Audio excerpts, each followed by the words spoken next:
Bueno, muy buenos días a todos. Entonces vamos a empezar para ver el día de hoy el sistema excretor o el sistema urinario. ¿Están viendo la diapositiva ya plena? Sí, profe. Bueno, vamos a hablar de este sistema en términos generales y entrando un poco a la parte histológica. Entonces vemos este sistema renal. Es un riñón cortado sagitalmente. Se lo agarra en la mano y lo parte por toda la mitad. Partirlo por toda la mitad lo abre. Va a ver las pirámides renales, las columnas y la corteza renal. Entonces, en este caso, el riñón, nosotros vemos que está formado por una corteza que iría de acá hasta por acá. Todo eso es la corteza. Se caracteriza porque tiene estas bolitas que están condensadas en la parte central y alrededor con un halo blanco. Acá también, acá. Hay miles de ellas. Tanto que cada riñón puede tener 1.200.000 esferitas de estas en la corteza o en la parte externa. Se llaman los corpúsculos renales. Los corpúsculos renales, ¿qué tienen los corpúsculos renales? Por dentro tienen el glomérulo renal, que es una serie de capilares con poros donde se va a filtrar la sangre. Cada uno de esos corpúsculos renales, de estos. Si nosotros vamos hacia allá, hacia la parte de la médula del riñón, o sea, hacia adentro, no hay corpúsculos renales. Encontramos túbulos, una serie de túbulos uriníferos. Entre los corpúsculos renales se encuentran todo este montón de tubitos. Ustedes ven un montón de tubitos por todos lados, ¿cierto? Acá también. Los primeros histólogos pues no comprendían bien esto y le dieron el nombre a eso de el laberinto cortical porque está en la corteza. Luego a estas estructuras que van a lo largo así, que están en la corteza, que vienen a lo largo de, aquí están los corpúsculos, vamos a la corteza. Le dieron el nombre de rayos medulares, que son túbulos colectores que drenan de la corteza. Entonces, en síntesis, en esta panorámica de riñón, nosotros podemos ver que hay una corteza, la corteza tiene, el riñón tiene una cápsula con mesotelio y tejido fibroso. Vemos la corteza que es todo esto, todo, es que hay corpúsculos por todos lados, pero llega hasta por acá. Desde donde termina la corteza, existe una línea llamada la línea córtico-medular, que separa la corteza de la médula, ¿sí? Vamos a ponerle por aquí que un láser, porque ustedes dicen, ¿no? Hacia la médula vemos puros túbulos uriníferos, generalmente colectores. No sé si tienen alguna pregunta de esta descripción panorámica de lo que es el riñón, ¿cierto? Con una corteza, con una médula, ¿cierto? Si quieren luego mirar los números a qué corresponden para que vayan adelantando la histología. En esto, ¿qué vamos a encontrar? La corteza. Entonces, en la corteza, nosotros vamos a ver que están los corpúsculos más grandes. Miren, un corpúsculo acá, otro. Corpúsculos. Como ahí va solo corpúsculos, decimos nosotros que son, está en la corteza renal, porque en la médula no hay corpúsculos. Vuelvo y repito, que tiene corpúsculo de glomérulo, que es el que está filtrando, capilares glomerulares, y la cápsula de Bowman que lo envuelve. Eso se llama corpúsculo. Corpúsculo es un cuerpo muy pequeño, ¿sí? Corpúsculo. Estos capilares que hay en el corpúsculo de la sangre, ¿de dónde viene? Viene de esto, de las arterias interlobulillares. Mire, la arteria tiene músculo y la arteria tiene endotelio. Esta también, arteria interlobular. Ellos mandan una arteria que se llama arteriola aferente, que es la arteriola que entra y se capilariza y forma el glomérulo. Y luego sale la arteriola eferente. Aquí tenemos nosotros el corpúsculo Entonces observamos el glomérulo, la cápsula de Bowman y algunos túbulos de la nefrona que todavía no hemos hablado, entonces no me quiero adelantar. Con este esquema podemos ver lo siguiente.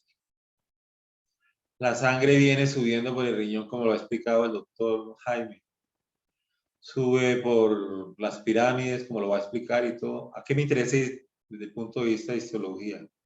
Que de estas arteriolas, están señaladas aquí con el número 1, porque esto es músculo liso, estas arteriolas aferentes, perdón, estas arteriolas interlobulares, es el nombre correcto, interlobulares, sale la arteria aferente. ¿Cuál es la arteria aferente? Entonces, esta que estamos viendo acá es, sale la arteria aferente y cuando llega aquí se capilariza, forma el glomérulo. Después se recoge y sale la arteriola eferente. Esto por donde entra la arteriola aferente y sale la eferente se conoce como el polo vascular del corpúsculo. Polo vascular. Ahora miremos hacia el otro lado. Hacia el otro lado está el polo urinario, por donde sale el filtrado. El filtrado, lógicamente, se hacen estos capilares que tienen la barrera de filtración. Una manera de filtrar la sangre, ¿sí? Entonces, todo lo que se filtra viene por acá y cae al espacio de la cápsula de Bowman, que es por acá, por todos estos lados va cayendo y es recolectado hacia acá, hacia el polo urinario. Entonces hay un polo vascular y un polo urinario, donde nace la segunda parte de la nefrona, que es el túbulo proximal. Entonces, con esto quiero decir que la primera parte de la nefrona es esta esfera de células planas que es hueca y a la cual entró la arteria aferente, se llevó las células y se le metió adentro. Inicialmente esto estaba afuera, ¿sí? Esto era una bola perfecta, hagan de cuenta. La primera parte de la nefrona se llama la cápsula de Bowman.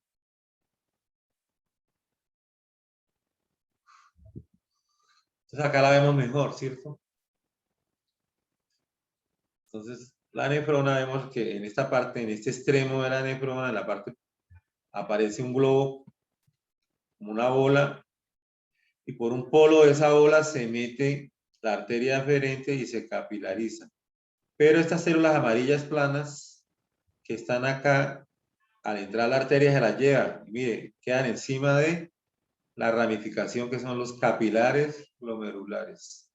Y se multiplican y quedan encima de esos capilares glomerulares llamándose podocitos. Y la podocito ya es un elemento de la barrera de filtración. Ustedes me dirán de dónde se originan los podocitos. Son de esta misma capa de células epiteliales. Es un epitelio plano simple, que es lo que forma la cápsula de Bowman. Esto es tridimensional, ustedes lo pueden entender perfectamente. Polo vascular. El filtrado se hace a través de estos podocitos y a través de estos capilares y cae aquí a este espacio.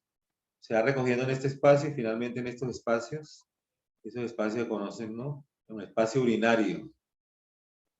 Y se mete al túbulo distal para hacer una reabsorción por lo menos del 80% de lo que se filtra porque es útil. Entre eso, agua, sodio, bicarbonato, glucosa, sustancias que tienen que recuperar. O sea, la gran función de la nefrona es coger el filtrado que se produce acá y a través de su sistema de túbulos, que es el túbulo proximal, el asa de Henle delgada, el túbulo distal. Esos túbulos pertenecen a la nefrona, los vamos a ver más adelante. Hacer una modificación y crear la orina. Por ahora podemos decir que la orina que se forma una vez se filtra en estos capilares se llama orina primaria. ¿Sí? Y la orina que desocupamos la vejiga en el retrete se llama orina secundaria, pero se le dice la orina, ¿no? Esa es ya la que se pierde. Y el acto de orinar se le dice la misión. Por lo menos si un prostático no puede orinar, se le dice la misión imposible. ¿Sí? Que no puede orinar, ponerle sonda. ¿Hasta aquí hay alguna pregunta de esta unidad de filtración? A ver, alguna preguntita que a ustedes se les ocurra mirando. Tal vez ustedes observan acá esto, que el túbulo distal viene y se pega aquí.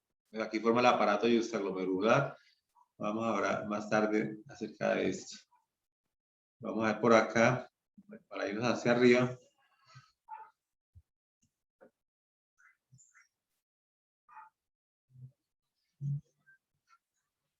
Entonces tenemos nosotros que dentro del corpúsculo tenemos el glomérulo. Entonces en el glomérulo, ¿qué vemos? Vemos los capilares glomerulares. Son todas estas cosas redonditas. Los capilares glomerulares. Son capilares tipo 2 con ventanas o poros. Dejan salir la sangre fácilmente. Pues acá lo estamos viendo también. Son estas mangueritas, son los capilares glomerulares. Pero están cubiertos por una membrana basal y están cubiertos por los podocitos. O sea, acá observamos el capilar, sacamos una sola parte, o sea, sacamos un pedacito de acá. De aquí hasta acá, ahí hay un podocito, lo miramos acá. Vean, el podocito está encima del capilar. El capilar tiene huecos, mira acá, capilar tipo 2 o capilar fenestrado. Tiene poros. ¿Cuánto mide los poros? Exactamente unos 80 nanómetros. ¿Por qué es importante? Porque ese es el diámetro de la albúmina. Entonces la albúmina como que apenas se puede meter o cae atascada. Es importante que no pase. Miremos el podocito. Originado de la cápsula de Bowman, de las células epiteliales. Presenta una ramificación primaria y presenta una ramificación secundaria. Y se hace encima del capilar. Pero, acuérdense de una cosa, el capilar está hecho de células planas, llaman células endoteliales, que tienen muchísimas funciones. Y el endotelio, las células endoteliales cubren todos los vasos sanguíneos, todos los vasos linfáticos, es un tapete. Y las células endoteliales tienen muchísimas funciones, producir prostaglandinas, producir endotelinas, producir óxido nítrico, producir factores antitrombogénicos, producir vasodilatadores, toda una complejidad de estas células endoteliales. Aquí en los capilares glomerulares están formando entonces, tienen poros de 80 nanómetros. Y como es un epitelio plano simple, ese endotelio es un epitelio plano simple. Tiene una lámina basal encima, una membrana basal, que es de tejido conectivo generalmente. Y encima están los podocitos encima de la membrana basal. O sea, yo para poder salir de acá, tengo que atravesar esa membrana basal y tengo que atravesar las partes de los podocitos y finalmente salir acá. Y eso se llama la barrera de filtración, la que nosotros, ¿no?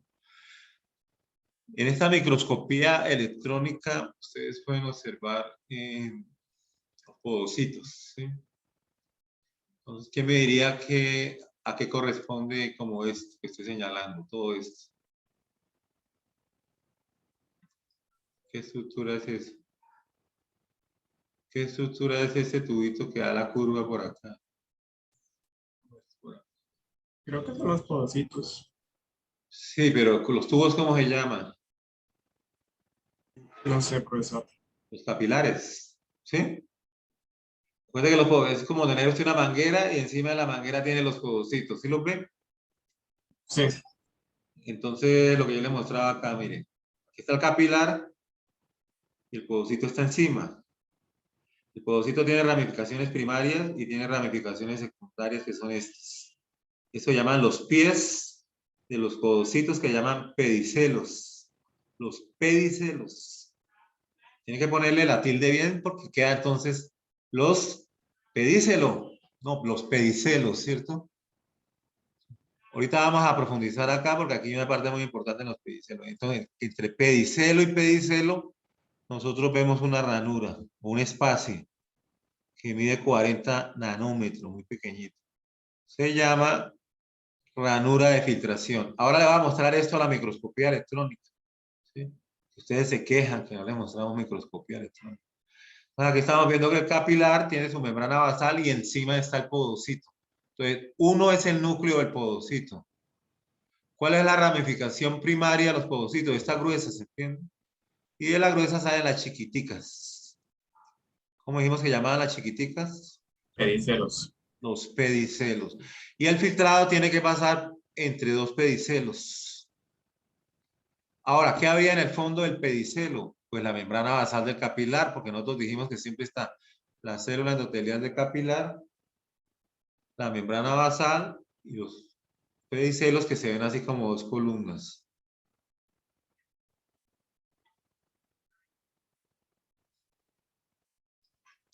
Si nosotros fuéramos más adelante, pues mirando esto, desde el punto de vista práctico también, aquí vemos el corpúsculo.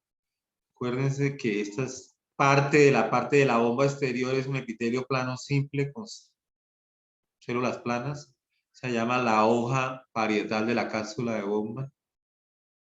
Las otras células que son los podocitos, mire, estas que están cuadraditos, están cubriendo el glomérulo y están cerca a los capilares glomerulares. Observen los glóbulos rojos, ¿cierto? Acá tenemos que filtrar la sangre.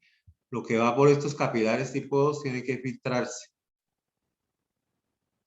Para filtrarse, ¿qué necesita pasar? Aquí lo estamos viendo. Esta rayita, mire, esta rayita es todo lo que les he nombrado.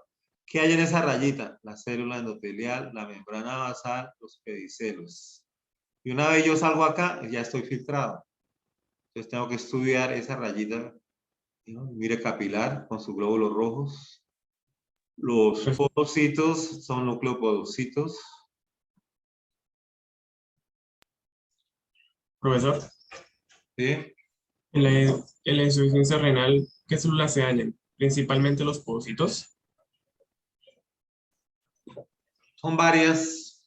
Se puede decir que los podocitos, pero lo que más se daña en la insuficiencia renal es la membrana basal de esos capilares. Es atacada por anticuerpos. Y unas células que no les he nombrado, que son estas que están claritas acá, son las células mesangiales. Las células mesangiales no están cerca de los capilares, son claras y tienen funciones fagocíticas. ¿Qué es lo que ellos fagocitan?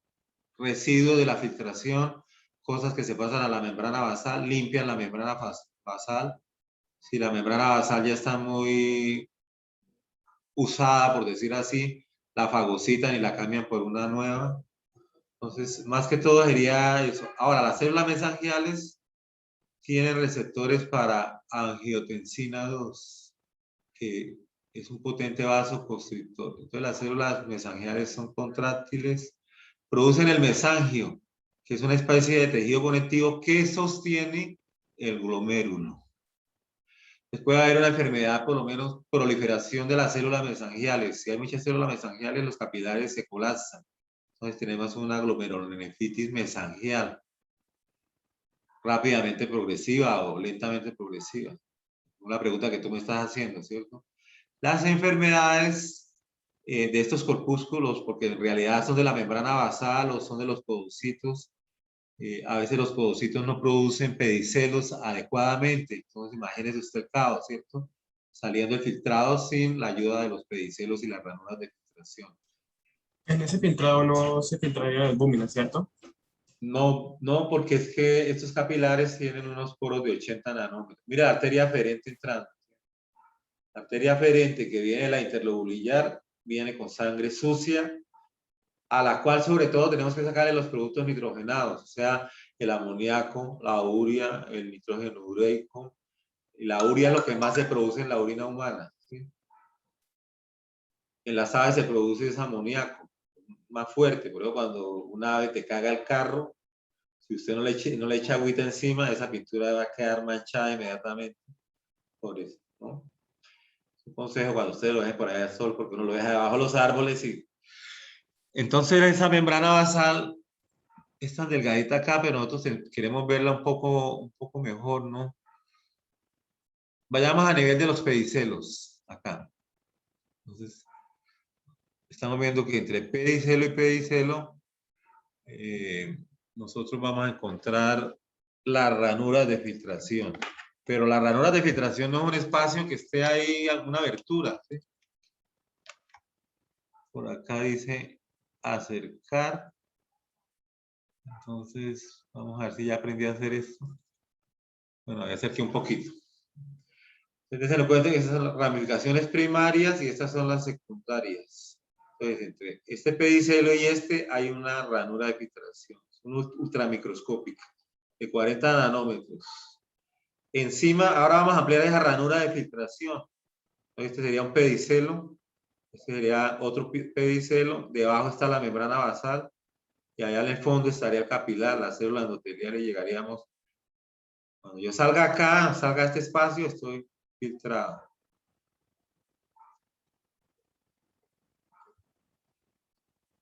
Bueno, entonces ahora vamos de nuevo a mirar que ya hacia abajo. Acá está un pedicelo, ¿ve? Acá está la membrana basal y acá abajo estaría el capilar. Antes de mirar esto, a ver si tengo una mejor para que ustedes puedan. No, creo que no tengo una mejor.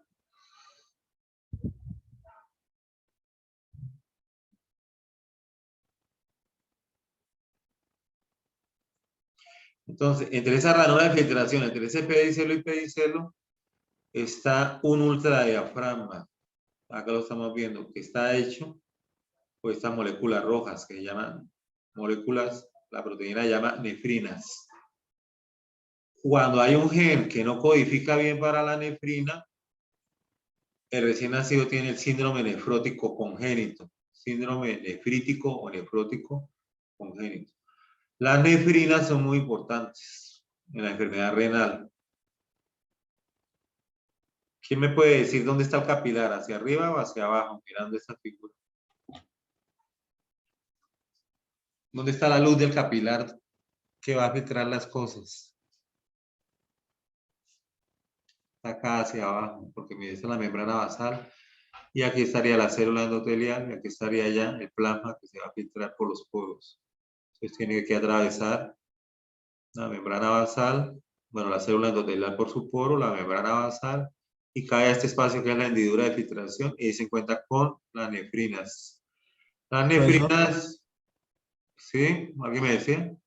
la nefrina reduce aún más el poro para filtrar de 40 nanómetros a algo más pequeño. Sí. O sea, la hendidura de acá a acá mide 40 nanómetros, ¿sí? Pero es que yo le digo a usted que si yo me filtro por la membrana basal, yo no voy a caer a la hendidura, ya voy a salir. Encuentro otro obstáculo de la barrera, que son las nefrinas, que están ancladas por las pecaderinas. Las nefrinas se anclan a esta molécula, la CT2AP. Entonces, ahí hay otro daño genético. Este anclaje por mutaciones no se da, creando enfermedades renales.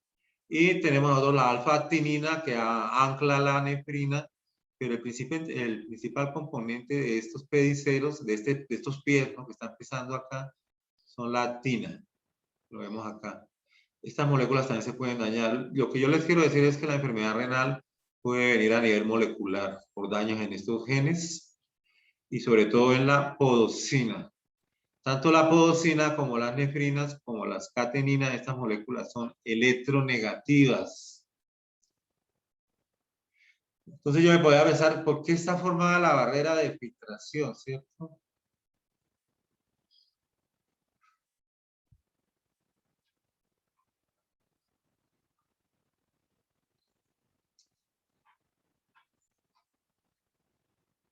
No sé qué se me dice. Pues por los capilares fenestrados, Y primero, las segundo. hendiduras las hendiduras de filtración. ¿Eso es correcto?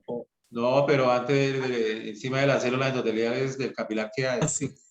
Sí, los capilares fenestrados, membrana basal, ranura de filtración y la proteína nefrina. Se llama ultradiafragma de filtración, la nefrina, ¿sí? Y por esa nefrina hay unos poros que llaman ultraporos. Entonces, ¿qué tendría que pasar usted? Aquí tenemos Ok. nosotros.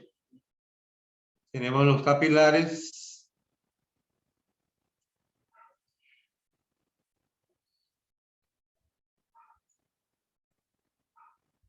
Vamos a ver si tengo por acá. No, ya me meto a la médula. Entonces, ¿por qué está formada la membrana basal? Sería la pregunta, ¿sí? Las membranas basales están formadas, yo tenía uno, pues supongamos está acá encima, si yo quito el podocito, encuentro como una capa de cemento que está encima del capilar, esa es la membrana basal. Tiene 3 capas.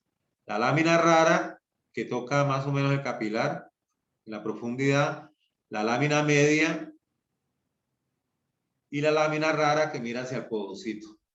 Eso lo van a leer ustedes en el libro de Gardner. La membrana basal tiene unas cualidades muy importantes. ¿Cómo está hecha? Entonces tiene, en las láminas raras que están al lado y lado, tiene heparansulfato, laminina y fibronectina.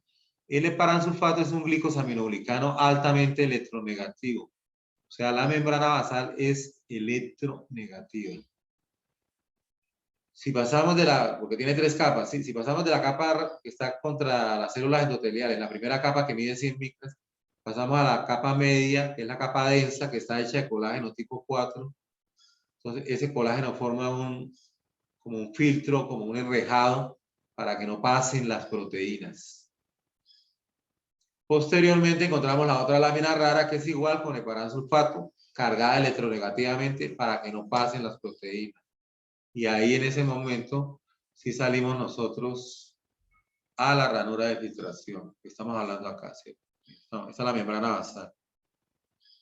Entonces, primero pasamos la célula endotelial, los poros, y llegamos a la lámina rara, sería este pedacito de 100 micras.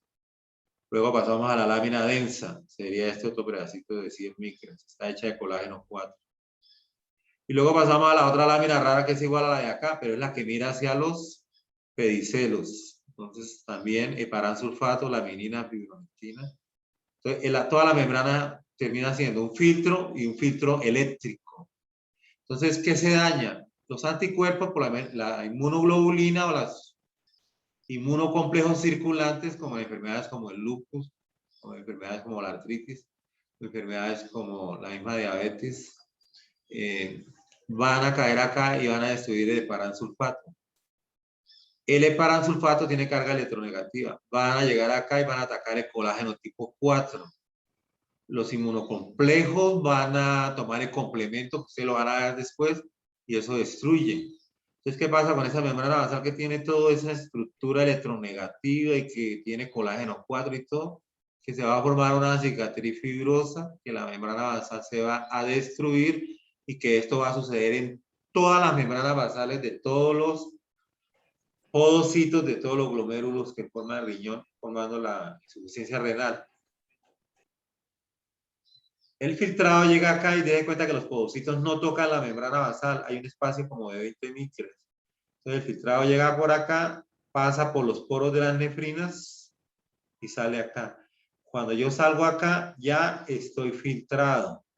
Entonces voy a repetir las partes de la membrana de filtración. Primero sería el capilar fenestrado tipo 2, que no tiene diafragma.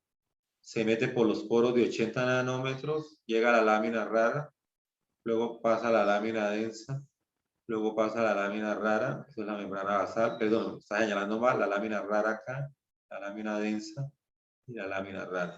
Llegamos al espacio de filtración, pasamos por los ultradiafragmas de nefrina, los cuales presentan unos ultraporos que no se ven acá, son de 5 a 7 nanómetros, imagínense, casi como el tamaño de los átomos.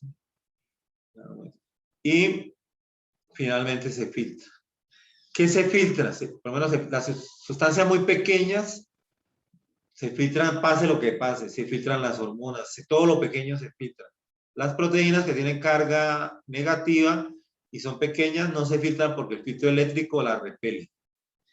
No se filtran los glóbulos rojos, blancos ni plaquetas, que son los elementos formes, pero el resto, casi todo se filtra, ¿cierto? Entonces, el ataque para uno quedar en diálisis es sobre estas membranas basales. Hay otra enfermedad donde no hay podocitos o los podocitos están fundidos entre ellos. ¿Qué es lo que ustedes valoran para saber si una persona está con una enfermedad renal? Primero, un examen de sangre que se hace que se llama la creatinina, ¿sí? Entonces, si la creatinina se está filtrando constantemente por el riñón, se produce por el metabolismo de los músculos, y la creatinina entonces está en valores de 0,8 a 1,2 que tiene que aparecer en sangre. Eso es que está funcionando bien el riñón. Si usted tiene una creatinina de 2, de 3 o de 4, nomás con que la tenga de 2, ya ha perdido el 90% del riñón. Con 3 ha perdido el 95%, ¿sí? Y de ahí para arriba cualquier creatinina es mala. La otra cosa es que la persona no orina, porque la barrera, la membrana basal se ha dañado. No permite ni el paso del agua, se ha fibrosado. Entonces esta persona se va a ver abocada a la diálisis renal, ¿cierto? Es algo terrible cada día por medio, cada 3 días, estar 7 o estar 6 horas en un aparato sentado, ¿no? Una vez visto nosotros la parte de lo que concierne al corpúsculo, lo que concierne a las células mesangiales, los capilares, la barrera de filtración, déjeme decirle que en todos estos 2.400.000 corpúsculos que hay en ambos riñones, se sucede la filtración de 180 litros diarios de este filtrado. Esta orina primaria, estos 180 litros, se meten por el poro urinario y empiezan a hacer la reabsorción en un túbulo, la segunda parte de la nefrona, que es el túbulo proximal. Si yo estoy diciendo que la segunda parte de la neurona es el túbulo proximal, ¿cuál es la primera parte de la nefrona? El corpúsculo renal. No precisamente, tiene un nombre más específico. Cápsula de Bowman. La cápsula de Bowman. Porque el corpúsculo incluye ¿qué? El glomérulo. El glomérulo. Entonces ahí tenemos nosotros. Ahora observen a los lados. Como estamos en la corteza, vemos estos tubos rojos que tienen núcleo. Son los túbulos proximales en los cortes histológicos. ¿Por qué son rojos? Porque tienen muchas mitocondrias ya que hacen mucho transporte. En el túbulo proximal se recupera hasta el 80, 75, 80% de todo el filtrado glomerular. Entonces nosotros vamos a ver acá que hay dos, que si ya empezamos a estudiar la nefrona, ese es el corpúsculo, entonces vemos la cápsula de Bowman, entonces vemos el túbulo proximal. No le digan contorneado. Túbulo proximal que tiene una parte contorneada, mire, y una parte recta. Esta línea que está aquí en punticos, en rayitas, es la separación entre la corteza renal, o sea, mire, la corteza es este pedacito, y la médula que forma estas pirámides. La corteza es el borde. Entonces en la corteza están los corpúsculos. El corpúsculo está formado de la cápsula de Bowman y el glomérulo. Entonces la nefrona tiene la cápsula de Bowman, el túbulo proximal que tiene una parte contorneada y una parte recta que entra ¿a dónde? A la médula, vean. Porque de aquí hacia arriba es la corteza. Después, la siguiente parte de la nefrona es el asa delgada de Henle, que baja por la pirámide, da el asa que la vemos aquí y sube hasta este punto. Entonces el asa es impermeable al agua, el asa concentra, el asa tiene sus funciones. Desde el punto de vista histológico, la función de esa asa de Henle es, o la función no, el epitelio es un epitelio plano simple, como los capilares. El túbulo proximal, se me olvidaba decirles, tiene un epitelio cúbico simple con microvellosidades. ¿Para qué le servirán las microvellosidades al túbulo proximal? Aumentar el área de absorción. Muy bien, para montar el área de absorción.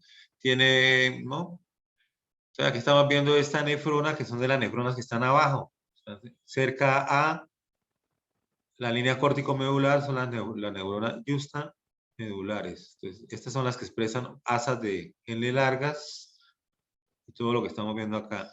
Ya cuando termina el asa de Henle empieza la porción recta del túbulo distal. Y empieza más abajo de lo que termina la porción recta del túbulo proximal.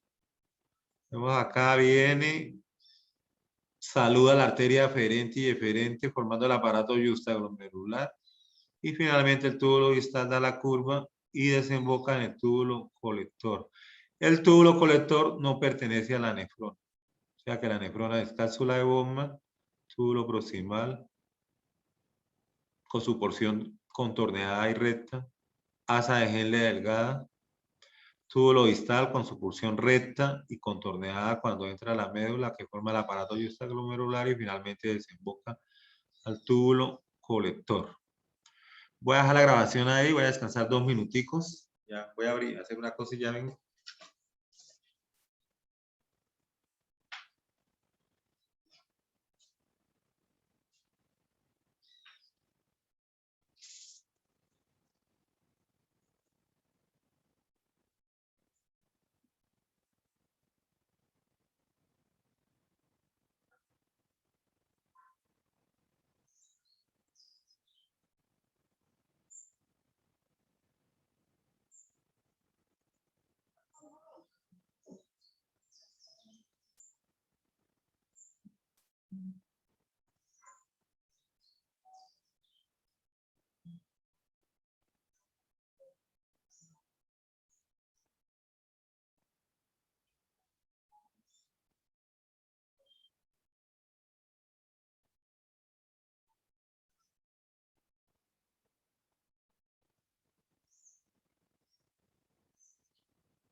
Bueno, que ya estoy de regreso nuevamente. ¿Están ahí? Jóvenes, ¿están ahí? Sí, señor. Bueno, hasta aquí más o menos han entendido. Des en cuenta que hay unos corpúsculos acá y hay otros que están más arriba. Vamos a hacer un ejercicio de comparación. Ya les describí que todo lo que era la nefrona, ¿cierto? Van a compararme esta nefrona de acá, que está como en la corteza, en la parte de arriba del corpúsculo. Me van a comparar con esta. Entonces, ¿qué diferencias tienen?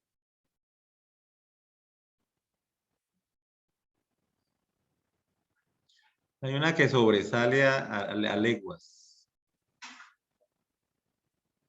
Entre esta nefrona y esta.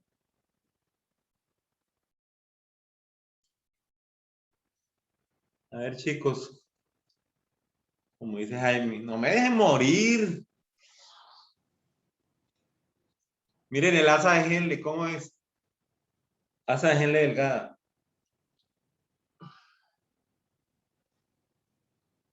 ¿Qué diferencias tienen las dos nefronas? El asa de Henle es este pedacito, mire este. ¿Y aquí cuál es? Esto es, entonces el asa de Henle diría una gran diferencia de las nefronas justamedulares, que son estas que están abajo, a las nefronas corticales. Entonces, pues, varían las longitudes de los túbulos proximales y distales.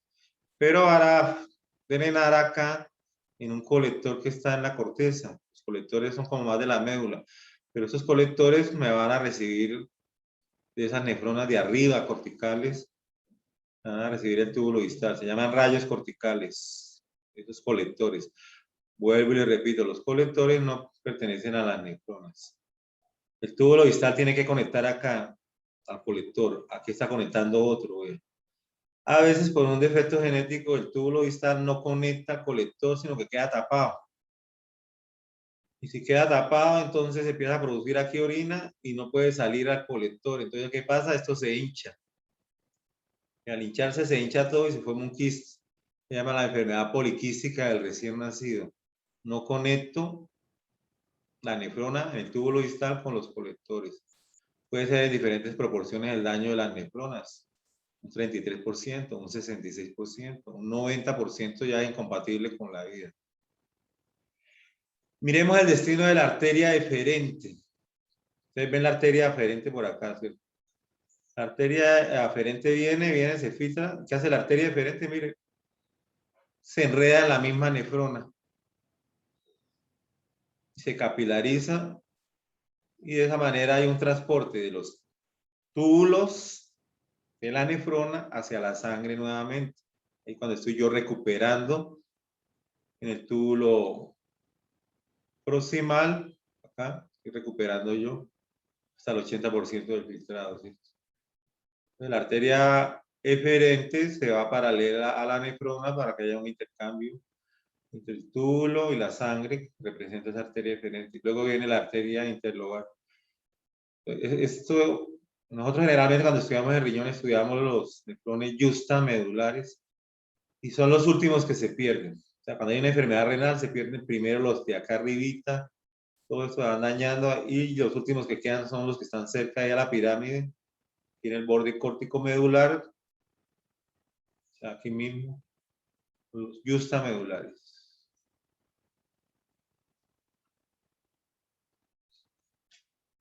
Aquí lo vemos mejor. Unos están abajo, los justamedulares, y estos son los corticales. Observen ustedes como el asa de Henle acá es descendente hasta este punto y cortica. Aquí sí ven los justa desciende bien casi hasta la punta de la pirámide y se devuelve. Sería el túbulo distal, porción recta. Viene y saluda aquí el polo vascular y forma el aparato justaglomerular. Sigue su camino y va a desembocar ¿dónde? En el túbulo colector. En el túbulo colector. Este túbulo colector medular no pertenece a la nefrona. Este esquema siempre se va a dar. Entonces, yo puedo decir una cosa, o sea, de aquí hacia arriba es la corteza. Y la corteza renal tiene corpúsculos. Me está señalando dos clases, unos que están corticales, otros que están justamedulares. Me dice cómo es la nefrona de cada uno de ellos. Pero mire, me está dividiendo en una banda y una banda acá. Esas bandas, ¿por qué se dan? Entonces, miremos el túbulo proximal. Entonces, el túbulo proximal nace acá, es un epitelio cúbico con microvellosidades, hace absorción, tiene muchas ATPasas, tiene muchas bombas de hidrógeno, regula el bicarbonato, un montón de cosas, microvellosidades. Entonces, esa es la porción S1, que son 2/3 de la parte contorneada. ¿Sí? Después de esos 2/3, que es donde más se absorbe, viene la porción S2, que es el resto de porción contorneada y un pedacito de la porción recta. Aquí ya estoy entrando a la médula, porque está en la línea corticomedular. Entonces S2. Y S3 es lo que queda, la porción recta de ese túbulo proximal. Ahora miremos, empieza el asa de Henle delgada, que es un epitelio plano simple, muy delgado porque ellas tienen sus funciones. Entonces la rama descendente es 4, el asa y la rama ascendente. Y en ese punto nace el túbulo. ¿Qué túbulo nace? Es como se llama este, ya lo dije. ¿Ah? Túbulo distal. ¿Qué porción? La Miren, porción recta del túbulo contorneado distal. muy bien. Recta del túbulo distal. Ahora mire estos dos lugares. donde nace la porción recta del túbulo distal y donde muere la porción recta del túbulo, ¿qué? Proximal. Forman este espacio. Eso se llama una banda. Y la otra banda sería de acá hasta la línea córtico-medular.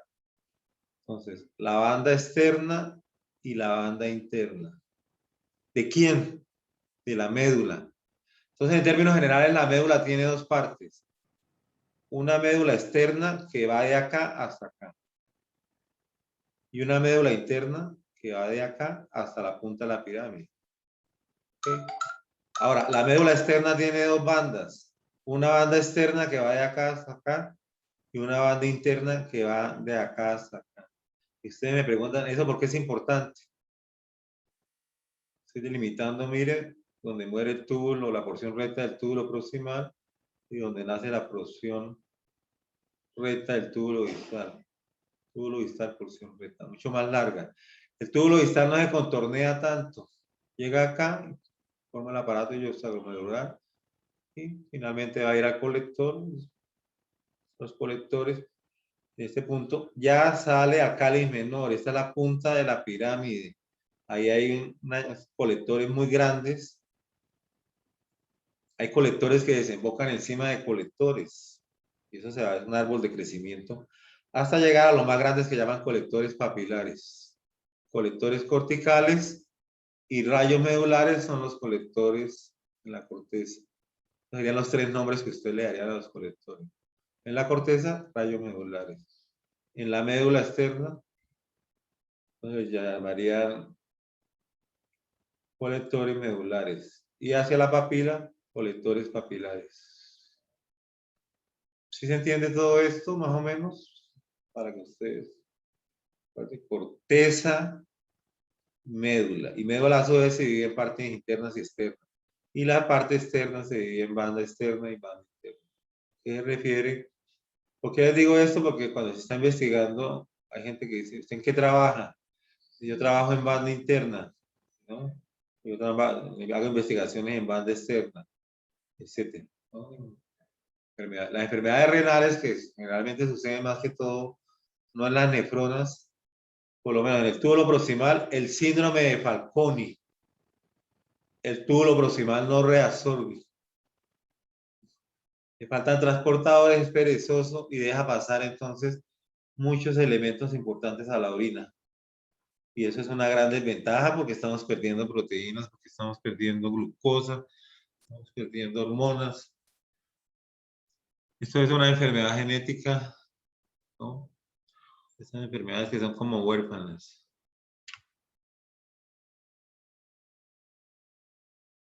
El túbulo proximal, como lo podemos ver acá, está formado por células cúbicas que no se notan sus límites, pero en la superficie se ven las microvellosidades que se ven aquí chiquiticas, ¿cierto? Cada célula tiene 4.000 pelitos absorbentes. Tiene más, las del intestino tienen más, cuando hablamos de intestino, ¿sí? Pero ya lo vimos.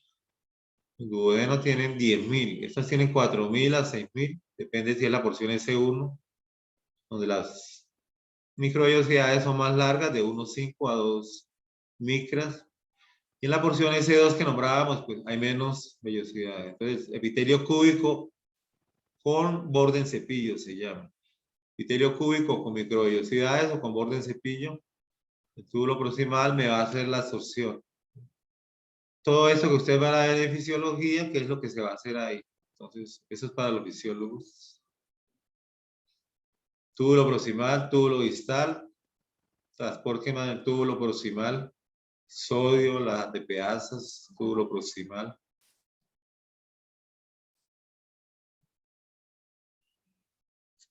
Si nosotros observamos aquí la pirámide, vemos entonces el túbulo papilar. Y el área cribosa son estos huequitos. O sea, en la punta de la pirámide hay como un colador. En cada huequito de esos desemboca un túbulo de Bellini, que le vamos a decir túbulo colector papilar. Y a los colectores papilares desembocan los colectores corticales, etc.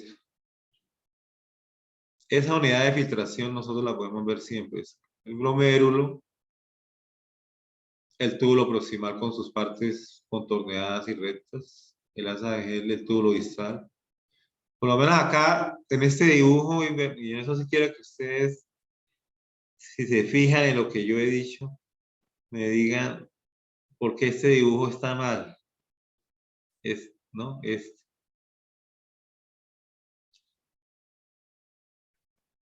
les voy a dar una pista. Observen el túbulo distal.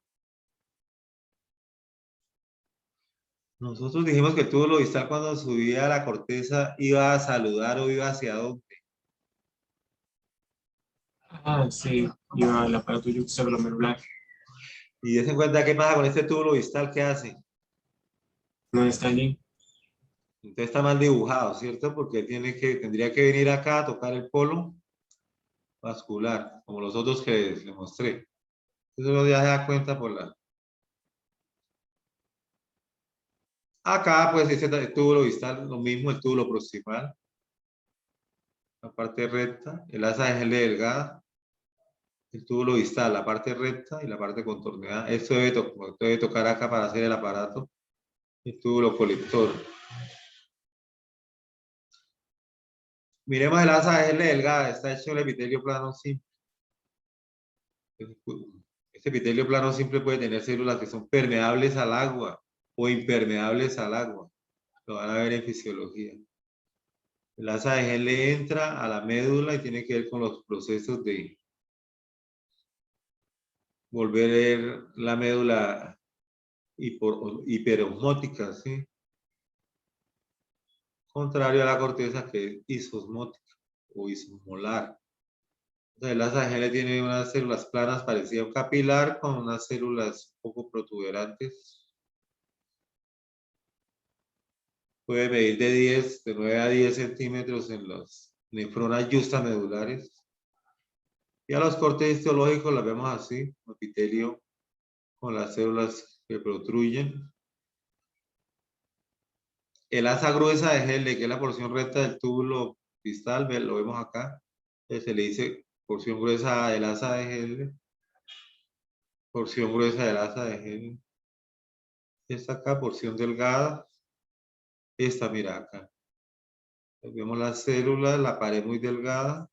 Esta y esta porción delgada. En los cortes histológicos. Y estos grandes acá, ya grandes, estos tubos con bastantes células, ¿a qué correspondería para ustedes? Según lo que hemos dicho. ¿Cuáles serían los más grandes de los tubos que nosotros podemos ver? Proximales y los distales. Los distales, pero los otros que siguen, ¿cómo se llaman? Los colectores. Estamos viendo la médula. Entonces, estos grandes colectores, células cúbicas con membrana celular que se nota que las dividen en unas partes. El asa de Henle, entonces usted por lo menos dice, si yo agarro el pedacito del asa de Henle de acá, la que está llegando al túbulo distal, esta es el asa de Henle descendente, esta es el asa de Henle ascendente, ¿cierto? Se ve los tipos de células. Tiene 4 tipos de células. Entonces, en esta asa de Henle, que es de las nefronas corticales, que es un pedacito ahí, ya lo vimos, que son nefronas atípicas. Entonces, tiene células tipo 1. Se me averiguan las características de las células tipo 1. El asa de Henle, también por aquí abajo, asa de Henle descendente, delgada descendente. Tiene células tipo 4. Entonces, estas tienen unas características que las diferencian de las tipo 1. Ahora, el asa de Henle ascendente tiene un epitelio plano con células tipo 3. Y ya llegando al túbulo distal, tenemos un epitelio plano con células tipo 2. Le preguntan cuántas clases de células tienen las asas de Henle, que son células planas, es un epitelio plano simple. Sí, pero varían porque ellas se vuelven permeables o impermeables al agua, o tienen funciones cuando están descendiendo, cuando están ascendiendo. La ascendente puede ser impermeable al agua, pero permeable a los iones. Eso tiene que ver mucho con los mecanismos de concentración. Entonces, eso hablando del asa de Henle, ¿cierto? Siguiendo, nosotros podemos hablar de lo que sucede en las diferentes partes. Entonces, en el túbulo proximal, ustedes pueden repasar ese cuadrito hasta entenderlo. Eso es de fisiología. En el túbulo distal, porción recta, repasar ese cuadrito, fisiología. ¿Sí? El túbulo colector, entonces los fenómenos que se van a producir acá con la hormona antidiurética y todo esto. Y al túbulo distal, donde actúa la aldosterona, va a haber también esta configuración. Se las traigo ahí para que ustedes lo tengan. Aquí vemos la nefrona con sus diferentes cortes, entonces vamos por aquí. Vamos por el túbulo distal. La porción recta ya del túbulo distal y la porción contorneada, acá.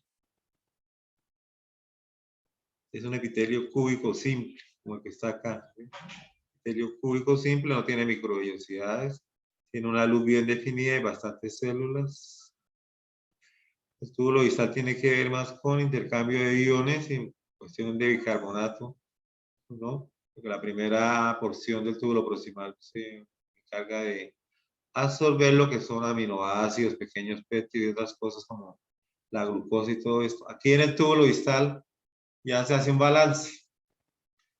Y en el túbulo distal lo importante es que el túbulo distal, vuelvo y repito, viene al polo vascular y entonces va a hacer una vigilancia sobre ese polo vascular y me va a formar a mí el aparato justaglomerular. Aquí vemos el túbulo distal viene subiendo y se pasa entre la arteria aferente, la arteriola aferente y la arteriola deferente. Él se mete ahí. Al tocar la arteriola aferente, que viene solamente con la sangre a filtrarse por aquí, yo voy entrando con la sangre sucia con productos nitrogenados para filtrar acá y sacar acá por el polo, ¿sí? Por el polo urinario. En ese punto se forma el aparato justaglomerular que sirve para regular la presión arterial. ¿Cómo lo hacen? Entonces tenemos el túbulo distal en este sitio, mire, tiene bastantes células. En este sitio que toca la arteria, las células se multiplican, se aumenta el número de núcleos, lo cual hace que con la hematocilina, con el colorante, se vea como una mancha que pertenece al túbulo distal. Los núcleos, en vez de estar así como los núcleos están polarizados un poco, forman una mancha y se llama la mácula. Entonces la mácula pertenece al túbulo distal y es una parte del aparato justaglomerular. ¿La mácula quién toca? Entonces, la mácula toca a las células musculares lisas de la arteriola, que se han convertido, han tenido un cambio en su expresión genética y se han convertido ahora de células musculares lisas a células productoras de angiotensinas. Se llaman células justaglomerulares.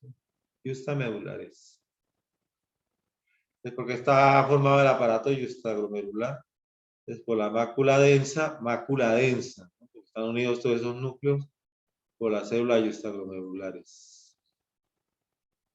¿Cómo funciona, no? Uno dice, qué es lo que sucede? Supongamos que hay una hemorragia y se cae la presión aquí en la entrada, en las arteriolas que entran al riñón. Las arteriolas renal, intersegmentaria, interlobares. Y la presión se cae hasta caerse en la arteriola aferente. Entonces, al caerse la presión, va a haber menos filtrado. Y al haber menos filtrado, pues va a pasar menos al túbulo proximal, asa de Henle y túbulo distal. De tal manera que cuando yo miro, observo por dentro del túbulo distal, hay poca presión. Al haber poca presión, eso impresiona unos receptores que están aquí en la célula de la mácula densa. Entonces tiene como unos sensibles a las concentraciones de NaCl, que quiere decir también que va poco líquido, que la presión está hipotónico, que se ha disminuido. Entonces las células de la mácula se unen o le dan un aviso, unas señales a las células justamedulares, ¿no? Profesor, ¿Sí? ¿la mácula está en contacto con la arteriola que entra o con la que sale? con la aferente. El aparato son las dos cosas. Es unir usted la mácula densa con las células yuxtamedulares, ¿sí? Las células yuxtamedulares que producen renina. Pero ¿quién les avisa que produzcan renina? Las células de la mácula densa. ¿A quién pertenecen las células de la mácula densa? El ¿Ah? túbulo distal. Al túbulo distal. En ese sitio las células vuelven de forma de empalizadas, por eso le dieron el nombre de mácula, es mancha, ¿sí? Por lo menos el doctor Ayala, que le gusta tanto sus oraciones, sí, es Inmaculado Corazón de Jesús, sí, inmaculado, sin mancha. Entonces son mácula, mancha densa, porque toma bastante coloración, y las células yuxtaglomerares producen renina. ¿Qué hace la renina? Desencadena el eje renina, angiotensina, aldosterona. ¿Vale la pena explicarlo acá? Ustedes lo ven en fisiología, pero es un eje que controla la presión arterial. ¿Por qué? Porque resulta que aquí hay poca presión. El individuo tuvo una hemorragia, el individuo tiene una gran deshidratación, tiene una hipotensión. Si yo tengo hipotensión arterial, entonces aquí se filtra poco. Entonces, ¿yo cómo compenso eso? Aumentando volumen, aumentando volumen. ¿Cómo aumento volumen? Reteniendo sodio en el túbulo proximal. Si yo retengo sodio, el sodio retiene agua, pasa a la arteria aferente y se queda el volumen, se queda dentro. Eso lo hace el aparato yuxtaglomerular por medio de la renina. ¿Por qué? Porque la renina hace que el angiotensinógeno que se produce en el hígado pase a angiotensina 1. La angiotensina 1 por medio de la ECA, que es una enzima, pasa a angiotensina 2. Y la angiotensina 2 ya por sí sola es un potente vasoconstrictor. Siempre que haya angiotensina 2. Entonces hay vasoconstricción. En este caso hay regulación también de las arterias aferentes y eferentes. Si yo quiero que aumente la presión aquí de filtrado, pues contraigo la arteria o la dilato, la arteria aferente y eferente. Entonces puedo regular la presión. ¿Quién hace eso? El sistema simpático. Y acuérdense una cosa, el riñón no tiene regulación del sistema parasimpático. No hay sistema parasimpático para el riñón. El sistema simpático, ¿no? Y usted por lo menos aporta adrenalina, epinefrina, puede mejorar la filtración glomerular en este caso. Pero en este caso se trata de que se ha perdido volumen. Entonces, se activan todos. Si yo he dicho que nosotros tenemos 2.400.000 corpúsculos filtrando para formar la orina, 2 litros diarios, pero se filtran 180 litros, se reabsorbe más del 99%. Entonces vemos nosotros que gracias a todo este sistema del aparato yuxtaglomerular, ¿sí? Hay otra parte que actúa para reabsorber, que es en los túbulos colectores, la aldosterona, ¿sí? Y miremos acá en el túbulo colector, actúa la aldosterona que viene de la hipófisis. Lo vamos a ver más adelante. La hipófisis posterior y el hipotálamo producen la ADH, hormona antidiurética. Y la aldosterona se produce en la corteza suprarrenal. Ahí se produce la aldosterona. ¿Quién la produce? La angiotensina 2. Y la aldosterona viene y retiene sodio en el túbulo proximal, ¿sí? Retiene sodio y el sodio arrastra agua. Aumento el volumen porque lo paso a la arteriola. Tengo sodio por medio de la aldosterona. Muchos de los antihipertensivos que se utilizan y que son buenos ahora, deben tener familiares con hipertensión arterial. A ver, ¿qué hay antihipertensivo conoce usted? Dígame a alguien. ¿Cómo va su abuelo? Yo no conozco. ¿El losartán? Bueno, el losartán, ¿dónde actúa? Ah, él tapa los receptores para angiotensina 2. Entonces no se produce angiotensina 2, no hay vasoconstricción, no hay producción de aldosterona, listo, se baja la presión arterial. Bloqueo el eje ahí. El captopril, el arapril, el lisapril, todos los terminados en pril, ¿dónde actúan? También en el eje renina, angiotensina, aldosterona. Pero ¿qué pasa? Voy a inhibir el paso entre angiotensina 1 y angiotensina 2. Esa enzima se llama la ECA. Entonces, ahí actúa, no como el losartán, que actúa es en los receptores de angiotensina 2. Inclusive están dentro del glomérulo. Entonces, los losartán es una droga muy buena porque tiene pocos efectos secundarios, barata. O sea, 10 cápsulas valen 2.300 pesos. Pero también hay droga de calidad como sucede con los celulares o con los carros. ¿Sí? Hay medicamentos de gama baja, gama media y gama alta. Que son los de los laboratorios más connotados, más finos. Usted va al laboratorio de Schering, el Roche, laboratorios que producen droga de altísima calidad, ¿no? O medicamentos, por no decirle así. Bueno, vamos a continuar a ver qué más hay por acá.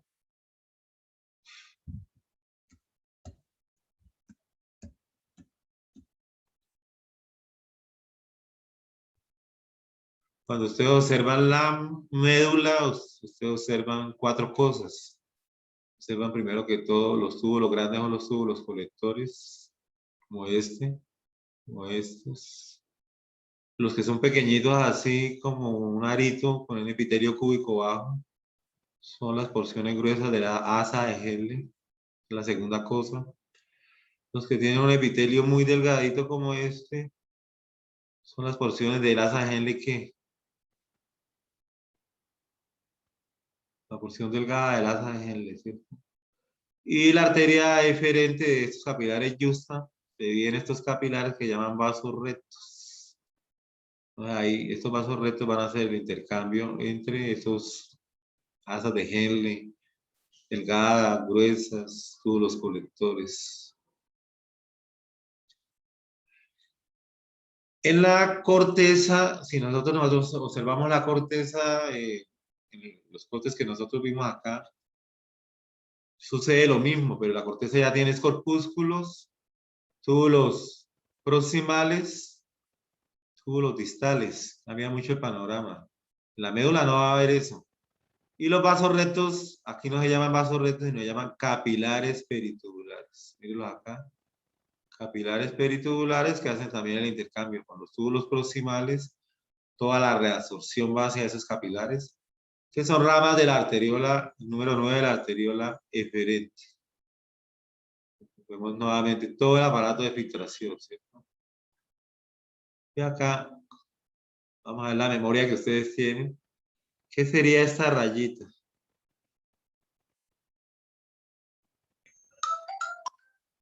¿Ah? La membrana basal. Muy bien. O el- La membrana basal, pero la membrana basal también tiene encima. ¿Qué tiene encima? Aquí también está la rayita, miren. ¿Qué tiene encima la membrana basal? ¿Los pedicelos de quién? el pedicelo del pocito. Exactamente. Y entre los pedicelos haces como abrir los dedos. Se pone los dedos sobre el escritorio. Sus dedos son los pedicelos y el fondo del escritorio es la membrana basal. Eso se llama la hendidura de filtración. Es muy delgadita, es el orden de nanómetros, pero la podemos observar nosotros acá. Los túbulos proximales, los túbulos distales, y aquí se llaman capilares peritubulares, ¿no? Vayamos ya hacia las partes terminales. Hacia la médula nosotros encontramos las pirámides. Esta es la punta de la pirámide. Esto es parte también de otra pirámide. Y aquí vemos la arteria como que entra por todo el seno renal, la arteria renal. Se está dividiendo. Toda la pirámide no es puntuda, la pirámide es como una rodilla. Se llama Roma. Entonces, la pirámide tiene huequitos en la punta. Todos los huequitos salen los túbulos colectores. Lo vamos a ver mejor en otra. Acá. Esta es la punta de la pirámide. Estos son los túbulos colectores gigantes que llaman los túbulos de Bellini, pero no se le hace nombre propio, sino los túbulos colectores papilares, muy grandes. En la punta de la pirámide hay como 30 huecos y por cada hueco de esos drena la orina de uno de esos colectores. Haga de cuenta que encima del techo de su casa hay 30 canales, 30 aberturas que están drenando hacia el espacio que es este. Se llama el cáliz menor. Este estaría por aquí en el escritorio. El cáliz menor se produce la orina secundaria. Ya no hay nada que hacer. Los túbulos colectores, por medio de la hormona antidiurética y una molécula llamada la acuaporina, sobre todo la acuaporina 4. La acuaporina 1 es de túbulo proximal, no la nombré. La acuaporina 4 es ahorradora de energía, absorbe agua de los túbulos colectores. La estimula la hormona antidiurética, túbulos colectores. Yo saco agua de los túbulos colectores hacia dónde, hacia la sangre. ¿Cuánto saco? Aproximadamente 8, 9 litros diarios. Y el resto sí sale para orina. Entonces imagínese usted un bloqueo de la hormona antidiurética. ¿Sí? ¿Quién me dice cómo se puede bloquear la hormona antidiurética? Eso puede suceder con un medicamento, no digamos, pero sí con una caída en moto, un totazo, como se llama en la cabeza, puede choquear el hipotálamo y no se produce hormona antidiurética. Y el motociclista llega ya a urgencias sin sentido, le hacen rápido un examen neurológico, todo. Está inconsciente, no tiene hormona antidiurética, entonces él sigue filtrando. Es que va a pasar pues a las 5 horas o 7 horas. Si no Sin tratamiento, ¿Cómo? moriría deshidratado sin tratamiento. ¿Qué pasa con la vejiga? Ah, globo vesical. ¿Por qué? Está Porque no, inconsciente, ¿cierto? Está inconsciente. ¿Usted piensa que una persona inconsciente puede orinar? no. Entonces, conclusión, todo paciente que llegue inconsciente y que toda cosa hay que pasarle una sonda vesical. Porque si un globo vesical y llega de esta manera, hay un shot de la hormona antidiurética. Entonces me van a pasar los 10 litros en 12 horas. Además de que se le va a salir el sodio y va a salir mucho líquido. Entonces, ¿qué va a causar eso? Si se sale el sodio. Pues hiponatremia. Lógicamente, hiponatremia. ¿Y qué tal el consejo que le dan a usted que tome 10 litros de agua diarios para que se sienta usted más joven y todo? ¿Qué le puede causar eso? Mm, Lo mismo, hiponatremia, porque si usted entra en líquido hipotónico va a diluir el sodio, ¿cierto? Pues eso no es aconsejable, tomar agua juro, ¿cierto? Para eso tenemos el hipotálamo y los centros regulatorios de todo esto, ¿no? El centro de la sed, etcétera. Sí puede tomar agua, pero no tanta, ¿no? Entonces puede causar hiponatremia y ahora la orina una vez cae acá, la orina ya no podemos hacer nada y empezamos por el sistema de conducción, que son los cáliz menores, cáliz mayores, pelvis renal, uréter, vejiga, uretra prostática si es hombre, si es mujer, pues uretra sola, que es una sola uretra en la mujer, muy corta, de 5 centímetros. En el hombre es uretra prostática. Uretra que está como en el aire, que se llama membranácea, o sea, no está ni en la próstata ni en el pene. Y la uretra peneana, que va por el cuerpo esponjoso, por eso se llama uretra esponjosa. Va por el pene y esa, pues, su longitud, pues, depende del pene, ¿no? De la herencia o de lo... ¿Por qué la mujer tiene más infección urinaria? ¿Por qué creen ustedes? Nombrando las uretras. por el tamaño de su uretra, por la longitud de su uretra. Las bacterias pueden colonizar mucho más fácilmente la vejiga. Exactamente. Entonces la mujer empieza a tener infecciones urinarias. También es frecuente en la promiscuidad y, digamos, en la profesión más vieja del mundo, uno en la consulta ve que tienen muchos problemas de infecciones urinarias debido a la frecuencia en las relaciones sexuales, porque la uretra está ahí encimita del introito vaginal, entonces, o debajo, está entre el clítoris y el introito vaginal. Entonces, puede suceder eso también.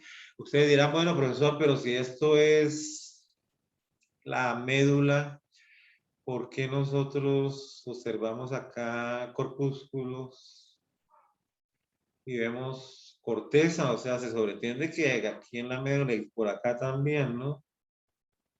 Entonces nosotros tendríamos que ir como a una fotografía donde esté el riñón. Acá, mira, ¿no? Está la médula, aquí encimita, y está la corteza, están las pirámides, pero este no me gustó. Y vemos uno mejor.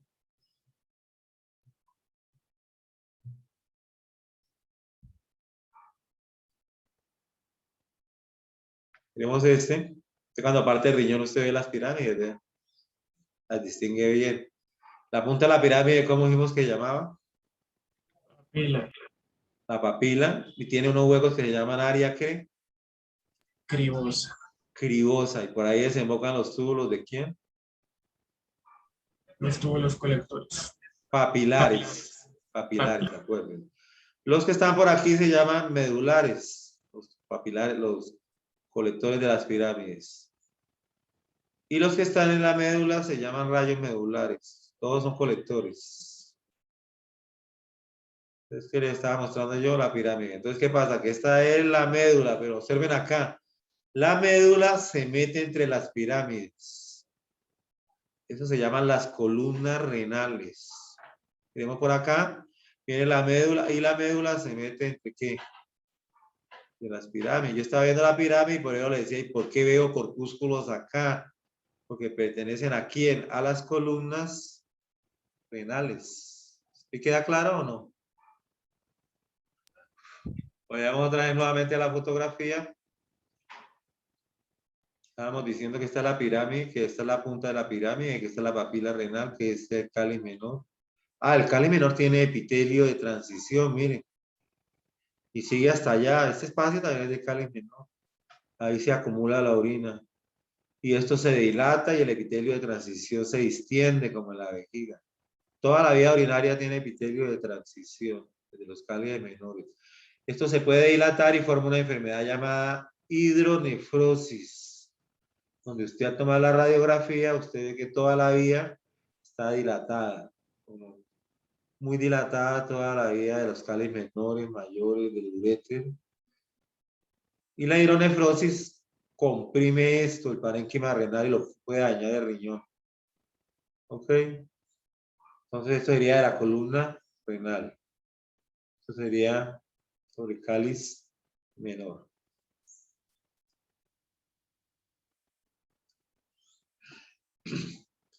¿Qué observan ustedes en este túbulo colector papilar? Observen ustedes, ¿qué epitelio es? ¿Cuáles son las células epiteliales que han aprendido ustedes de histología, cierto? Anatomía microscópica. Un epitelio cilíndrico, Sí. simple. ¿Cuál es el borde basal del epitelio y cuál es el borde apical? El borde basal es donde están los núcleos de color Acá. morado. Sí, esto. Esta es la membrana basal. Y este es el borde Apical. apical. O sea, aquí tenemos dos clases de células. Las células claras, las células oscuras. Lo mismo que llaman células principales y células intercalares. Entonces ustedes van a ver que ese túbulo colector en esas células tiene diferentes funciones cuanto al transporte de electrolitos y al transporte de agua. No se les vayan a olvidar, están en los túbulos colectores papilares y en los túbulos colectores corticales. Hay una imagen que le llama a uno dice, bueno, estas son células cilíndricas, pero esto es un corte. Entonces, esto es un corte. Si yo corto acá así, sin tantas micras, y hago otro corte, voy a encontrar lo mismo. Células cilíndricas. ¿Hasta cuándo? Hasta que se gasten las células que miden como 10 micras de largas o 8 micras. Entonces son cortes. Pero ¿qué pasaría si yo corto el epitelio por encima? O sea, me paro acá encima del epitelio y me voy hacia allá caminando sobre las células cúbicas por encima. Al caminar por encima sería como esto. Entonces yo ya estoy pisando las células por encima y veo que las células son poliédricas. Pero yo aquí no puedo saber si las células son planas, cúbicas o cilíndricas, pisándolas por encima. ¿Qué tendría que yo saber para Para saber eso, si son cilíndricas, cúbicas o planas. ¿Qué tendría que yo hacer con una célula de estas? Corte longitudinal. Sí, un corte longitudinal. O cavar por aquí y sacarla, ¿cierto? Si yo la saco, entonces, como un baldosín sería plana, como un cubo cúbica y como está acá, corte, ¿sí? De arriba a abajo, sería una célula cilíndrica. Los epitelios y estos ¿no? Y todos esos conductos donde hay células, un epitelio cilíndrico simple, es la parte viva de nuestro organismo. ¿Sí?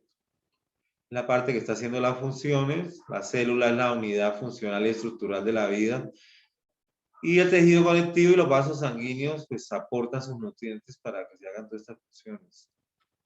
Vamos a mirar por acá, ¿qué más?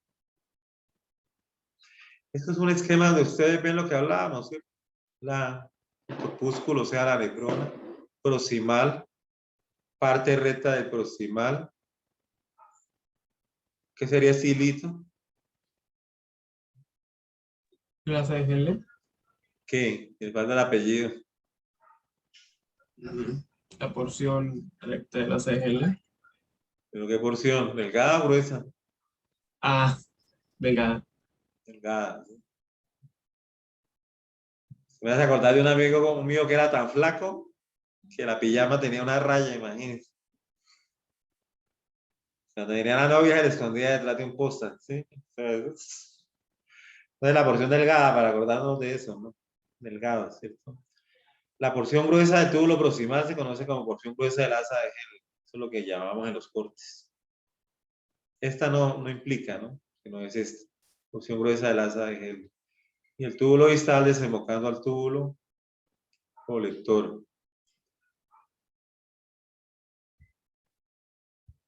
Ya saliendo del riñón y de toda esta estructura de la nefrona, de los colectores, de los papilares, de todo esto, entramos nosotros ya al drenaje. Entonces el drenaje sería el uréter. Este es un uréter que está desocupado porque pues el animalito murió y pues la orina se salió. Pero ¿qué pasa? Les voy a poner un ejemplo. El uréter tiene epitelio de transición. La vejiga tiene epitelio de transición. Entonces el epitelio de transición es así como esto. O sea, tiene unas células encima de otras, células basales. Pero las células de la superficie son globosas. Miren.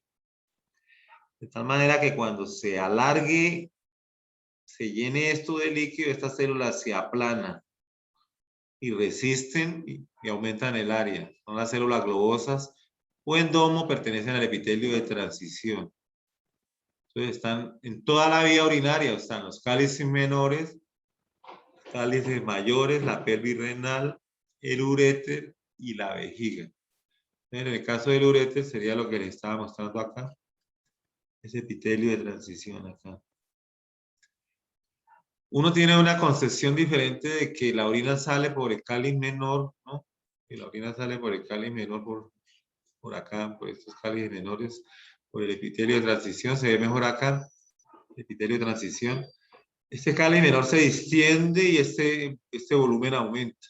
Entonces el epitelio de transición se dilata, o sea, el cáliz menor sufre distensión y contracción. Si nos vamos al uréter, estábamos viendo,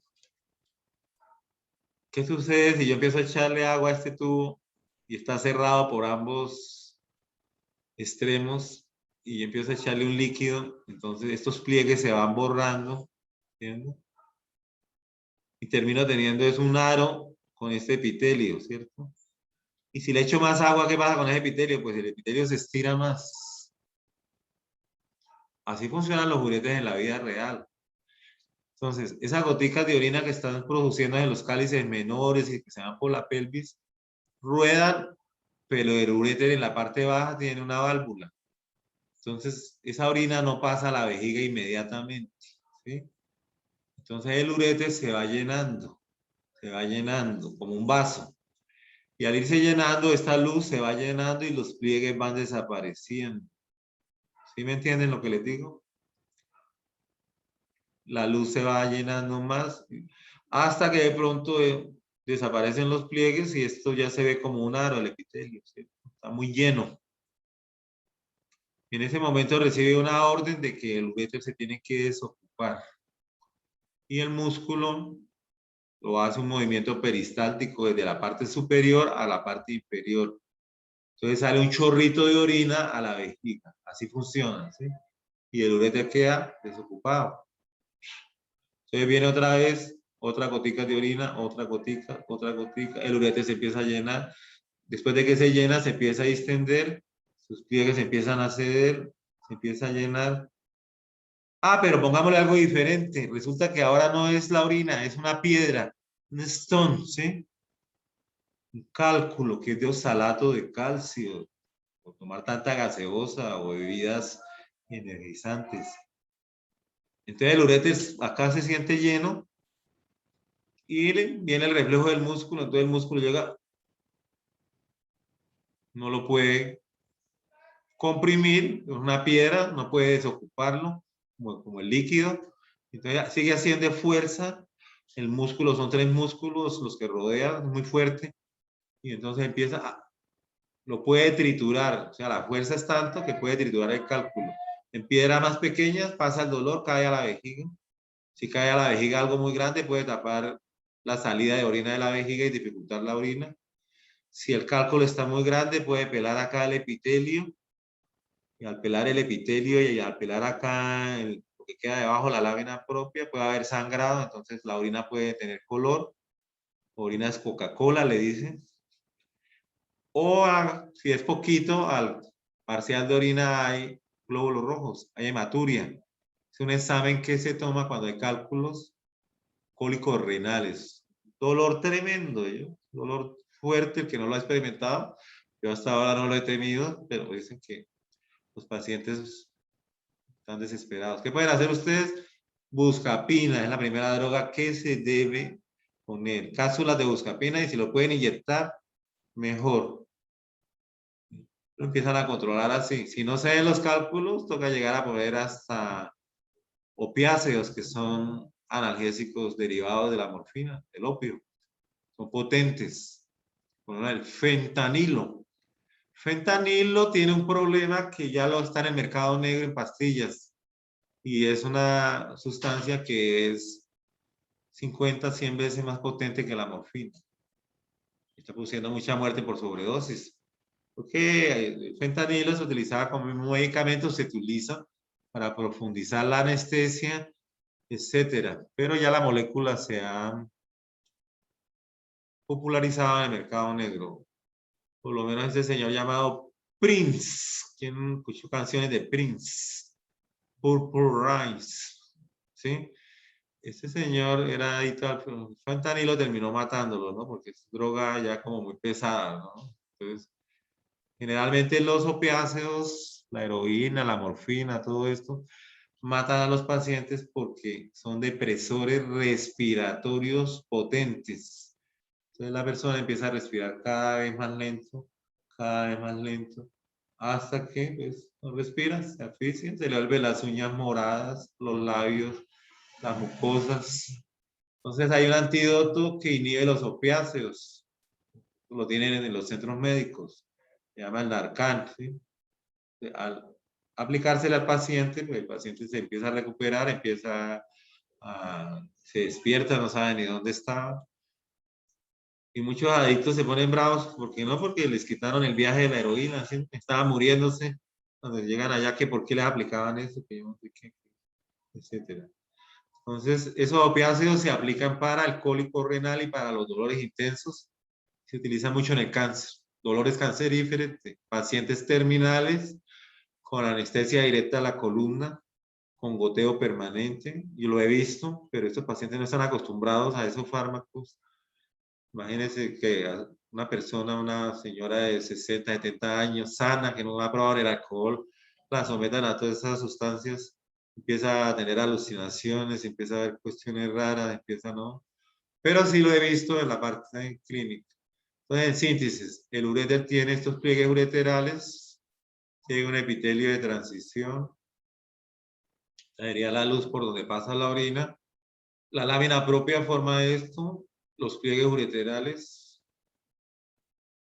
todo esto es lámina propia. algo de submucosa, y las capas musculares. Las capas musculares son tres: la longitudinal externa, la circular media y la longitudinal externa. Tres capas musculares. La memotecnia es una circular, en medio de una circular, dos longitudinales: la longitudinal interna y la longitudinal externa, que es algo exclusivo de la vejiga y del uréter y de la vía urinaria, presentar tres capas en esta disposición. Por último, vemos nosotros que ya después de la capa muscular encontramos la capa adventicia. La capa adventicia no tiene células planas, no es serosa ni nada. La capa cubre el uréter, esta parte es muy de retroperitoneo, muy estéril. O sea que los uréteres están en un sitio completamente estéril. Los riñones, ¿sí? Toda esta cámara, ya no hay bacterias, digamos, no hay nódulos linfáticos de defensa, etcétera, sí los hay, pero digamos para defender de células tumorales o de células que se han vuelto neoplásicas, pero generalmente estos sitios son bastante estériles, el retroperitoneo. Continuamos. Acá nosotros hemos ampliado, entonces observamos el epitelio de transición, las células en domo no se ven como muy bien, por acá se ve mejor. Es un epitelio con varias capas de células, la lámina propia. Algunos autores dicen que no hay submucosa, que es lámina propia solamente. Y las capas musculares. Casi todos los órganos que son huecos tienen una capa muscular en la parte externa que le permite el peristaltismo. ¿Qué hace la buscapina? La buscapina inhibe, o se llama la iosina, bromuro-iosina, relaja este músculo liso. Si lo relaja, entonces este músculo liso no oprime el cálculo que esté acá o la piedra. Él persiste, como él no puede desocupar el uréter, cree que está lleno de agua, el estímulo persiste y es sostenido, se calma y vuelve de nuevo. Pero se llama cólico. Cólico es un dolor que empieza suave, aumenta, tiene su máxima intensidad y luego baja un poquito y luego sigue bajando y luego sigue bajando. No imagináis vosotros qué horrible es que un profesor esté hablando allá adelante en la tarima y empiece a sentir un cólico y él quiere que los estudiantes no se den cuenta, ¿cierto?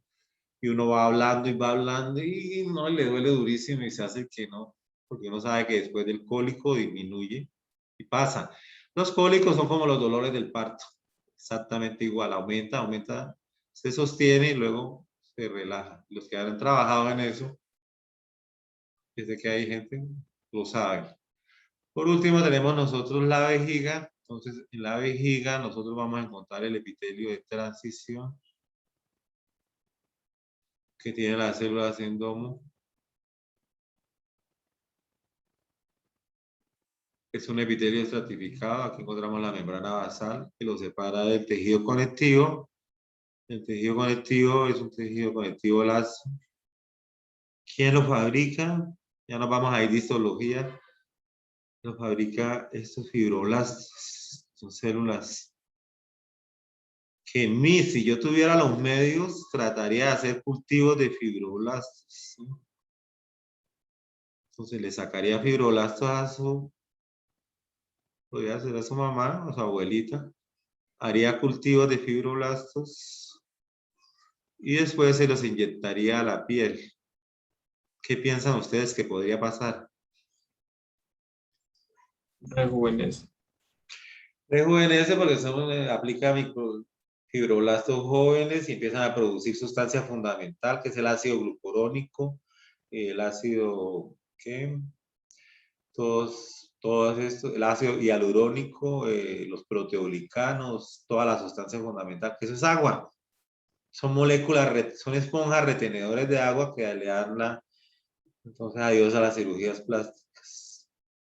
Y como son fibroblastos propios suyos, que se han cultivado durante unos 2 o 3 meses, cultivos grandes, le pueden aplicar. Los fibroblastos son numerosísimos. Están, imagínense, están en la dermis de la piel, forman toda la dermis de la piel y abajo de todos los epitelios de los órganos. Son células numerosísimas. ¿De dónde vienen ellas? Vienen del mesodermo, del mesénquima. esa parte primitiva, que son células pluripotenciales, las células mesenquimales, van a formar. El fibroblasto es la principal célula de tejido conectivo y produce todo eso rojito que ustedes ven ahí. Este tejido conectivo son fibras colágenas, formando la lámina propia. Y en los espacios en blanco están los glicosaminoglicanos de que les hablaba, el ácido hialurónico. Los tejidos, más del 60% es agua, 70% y 80% en los recién nacidos. Por eso un recién nacido con diarrea, un niño pequeño con diarrea se puede morir si no le das hidrata con las sales de hidratación oral que son ricas en sodio, tienen glucosa y están muy bien balanceadas. Esto ha disminuido la mortalidad infantil. En las familias antiguas habían 12 hermanos y siempre decía hay 3 muertos. Cuando murieron, ¿no? Cuando estaban pequeñitos, cuando estaban, ¿no? En el siglo XIX peor porque todavía no existían las vacunas. Muchos científicos como Pauster o como otros perdieron sus hijos siendo pequeños, ¿no? Hoy en día, pues eso ha aumentado la esperanza de vida.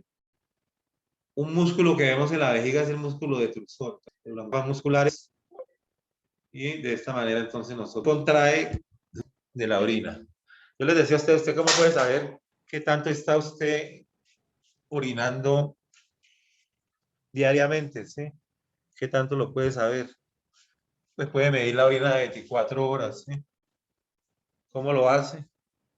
Pues Con orina un durante beaker. 24. ¿Sí? Con un beaker.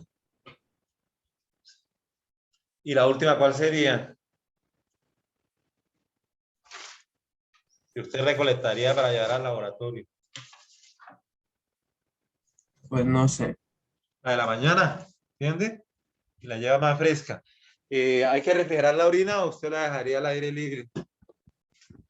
Creo que refrigerarla porque para evitar que tenga bacterias. Sí, exactamente. Entonces, usted, si usted quiere saber, le toma una creatinina y le lo pone a orinar durante 24 horas.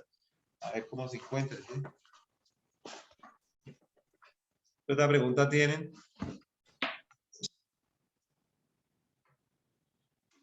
Hay una sustancia que llama la inulina, que tiene la capacidad que toda la que usted aplica en la vena aparece en la orina. Entonces, de esta manera usted puede saber si se está filtrando de una manera adecuada, si no hay daño en las membranas basales, si la inulina tiene una velocidad de filtración y no debe quedar nada en la sangre, ¿no? Entonces, lo tienen en cuenta en fisiología. ¿Qué vemos acá también? Vemos arteriolas. No nos olvidemos de esas pequeñas arteriolas que están en todas partes y que ellas cuando se contraen aumenta la presión arterial porque son muchísimas. Entonces aumenta la resistencia vascular periférica. Si yo necesito sangre en otros órganos. Pero la mayoría de personas que tenemos hipertensión arterial, porque me cuento entre ellos, tengo que tomar una pastilla diaria y tengo mi tensiómetro ahí en la mesita de noche para estarla controlando constantemente. Entonces las arteriolas yo tengo que abrirlas. Dilato el músculo. Entonces eso se llaman vasodilatadores. Pero también puedo jugar con el volumen, disminuyo el volumen, entonces estoy hablando del factor natriurético, estoy hablando de la aldosterona, estoy hablando de estas, me sacan, ¿no? Volumen, la hormona antidiurética, los diuréticos de asa, como la furosemida, los diuréticos tiacídicos, que funcionan en el asa de gel gruesa, o sea, en la porción ascendente. Todo esto me va a ayudar a mí a que yo no tenga tanto volumen, porque la presión arterial mata. ¿Entiendes? Lo primero que ataca es los infartos, la enfermedad cerebrovascular, que es la trombosis o la apoplejía o enfermedad cerebrovascular o accidente cerebrovascular, causando discapacidad, daño en la retina, crecimiento del ventrículo izquierdo y una cosa, lo que estamos viendo hoy, daño en los riñones, porque empieza a haber mucho filtrado y se dañan los podocitos, la membrana basal se daña. Por lo menos la membrana basal retiene proteínas. Una persona que sufre de los riñones tiene que tratar de que las proteínas que ingieren sean mínimas. De 300 gramos, 200 gramos de proteína y de carne blancas, porque la membrana basal no está apta para... Y por eso los vegetarianos defienden mucho el no consumo de carne, porque sí está comprobado que las carnes rojas desgastan la membrana basal. La membrana basal en un año se cambia, se renueva. ¿Quién es la fagocita? Las células mesangiales. ¿Quiénes la fabrican? Las mismas células endoteliales. Están fabricando. En realidad es una unión de la membrana basal de los pedicelos con la membrana basal del capilar. Por eso es que es una triple hoja, ¿no? Y es importante porque es atacada por los complejos inmunes o enfermedades por lo que dañan el riñón. Por lo menos le voy a nombrar una, el lupus eritematoso sistémico, que mata a mujeres jóvenes. Le voy a nombrar eso porque uno tiene la oportunidad de ver las mujeres de 24 o 26 años. Generalmente tienen hijos pequeños y siempre su preocupación es dejar a sus hijos pequeños de 5, 7, 9 años, conmovedor porque generalmente pues el lupus termina dañando la membrana basal del riñón y termina complicándole todas. El lupus es una enfermedad contra el tejido conectivo, ¿sí? Contra las membranas basales de los epitelios y contra el tejido conectivo en general, las serosas por lo menos, el pericardio, el peritoneo, eh, la pleura, todo esto está inflamado y entonces, cuando coge el riñón es que puede llegar a matar a la paciente. Nosotros vemos aquí unos vasos más grandes, son vasos venosos y el músculo detrusor. Entonces yo creo que con esto nosotros ya podemos darnos por servidos de haber conocido algo del riñón y que es muy importante en nuestra formación. Sobre todo hablamos de enfermería, que tienen esta parte, cada vez hay más pacientes renales, cada vez hay más nefritis intersticial en pacientes en diálisis. La diabetes no puede dejar a uno en insuficiencia renal también. La diabetes es una enfermedad que daña el riñón en el 15% de los casos. De los no prende los trasplantes renales en un diabético. Cosas así. Y la hipertensión arterial también termina, como decía, dañando esos riñones. Entonces, si tienen alguna pregunta, podéis hacerla. ¿Sí? Y por lo menos conoce cuál es la diferencia entre la diálisis peritoneal y la diálisis con máquina o la hemodiálisis. ¿Sí? ¿Qué suponen ustedes que sería la diálisis peritoneal? Bueno, la hacían cuando no existían las máquinas, cuando no había tecnología, ¿sí? ¿En qué consiste? ¿Qué voy a usar yo para sacar esos productos nitrogenados que me van a producir uremia? Y la uremia me va a llevar a un síndrome urémico, que se va a denotar por los estados de conciencia que van disminuyendo. Entonces, a medida que aumenta la urea en la sangre, estoy envenenando con productos nitrogenados que no son expulsados, empiezo a volverme somnoliento, luego paso a estupuroso, coma superficial, coma profundo. Las personas mueren. Antiguamente, cuando las personas morían en el siglo XVIII, por allá en el campo, decían que era que lo habían rezado, ¿sí? La medicina mágica, que alguien le haya puesto un mal y que él se haya puesto. Los pacientes renales con insuficiencia renal crónica, que están a punto de entrar a diálisis, pero desde que ellos logren orinar, no entran a diálisis. Estos pacientes cogen un color terroso en su piel de la cara, como un color cobrizo, porque ellos son anémicos, ya que no producen eritropoyetina, que se produce en el riñón, no producen, son anémicos. La eritropoyetina estimula la médula ósea por medio de la interleucina 3. Entonces uno los puede ver por las facies y tienen ojeras como llenos, para diferenciarlos de los pacientes cardíacos. Generalmente, vuelvo y repito, ustedes con una creatinina y midiendo el volumen en 24 horas, que se utiliza también para otras cosas, ustedes pueden diagnosticar estos. Las infecciones urinarias pues, son más frecuentes en las mujeres. Generalmente responden bien a los medicamentos como por lo menos la ciprofloxacina, que es muy buena para las infecciones urinarias, o la norfloxacina, que se utiliza, pero son antibióticos, ¿no? Muy utilizados, etcétera. ¿Qué otra cosa les podría hablar del riñón? El riñón también tiene un intersticio, se me olvidaba decirlo, o sea, no es los túbulos, lo que hay entre los túbulos. Entonces, en ese intersticio se producen, hay macrófagos, hay células intersticiales y hay fibroblastos. En ese sitio se produce eritropoyetina y se produce también medulupina. La medulupina, la médula en el intersticio, es una antihipertensor. O sea, la medulupina 1 se convierte en medulupina 2 en el pulmón y actúa como una sustancia que baja la presión arterial. O sea, el riñón se defiende en este estroma. Las nefritis intersticiales son las que también dañan el riñón, donde la parte de tejido de sostén que está ahí aumenta y se fibrosa el riñón. Los riñones que son tan pequeños como cerrar nuestros puños, ¿cierto? Y verlos en ese tamaño son tan esenciales para mantener nuestra salud y nuestra vida y trabajan constantemente. La filtración jamás para desde que empieza en la vida embrionaria prácticamente con la formación de mesonefros, toda esta filtración, hasta el momento en que para la circulación, que es cuando sucede el paro cardiorrespiratorio. Generalmente nosotros tengamos lo que tengamos, vamos a morir asfixiados. ¿Por qué? Porque al parar el corazón, la sangre ya no sube el oxígeno al cerebro y vamos a sentir esa falta y esa carencia de oxígeno. Las neuronas entran en caos y empieza a ver uno los chispazos, aceleraciones, túneles blancos por ese desequilibrio que hay entre hormonas excitatorias e inhibitorias. Y uno como que sí piensa por allá adentro, mierda, estoy muriendo, sí, eso es lo último ya, porque ¿sí? Más si está en un accidente o en cualquier cosa, uno puede poco a poco, se ha perdido sangre también, inclusive. Entonces, pues, yo creo que así más o menos queda claro la importancia del órgano, lo hemos visto histológicamente, es un órgano que puede ir desde tomarlo en las manos hasta ir a la barrera de filtración, ¿sí? Hasta ir a las nefrinas, a todo repetitivo, ¿cierto? Debemos tomar una idea.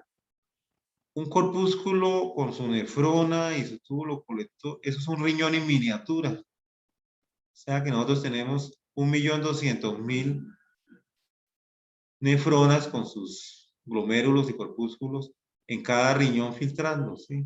Y ellos aportan cada uno, dan una gotica chirriquitica para la orina, supongamos. Pero en el otro lado tenemos otro riñón, también con lo mismo. Entonces, si yo me quito un riñón y se lo doy a mi hermano que se está muriendo, que está en insuficiencia renal o está en diálisis, yo me quedo con un solo riñón. ¿Ustedes creen que eso es normal o eso puede ser anormal? ¿Qué piensan? ¿A quién le va a quedar la sobrecarga del riñón que se quitó?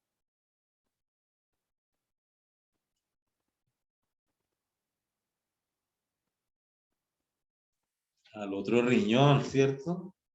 Entonces, ¿ese riñón va a vivir los mismos años o puede verse afectado en su tiempo de longevidad?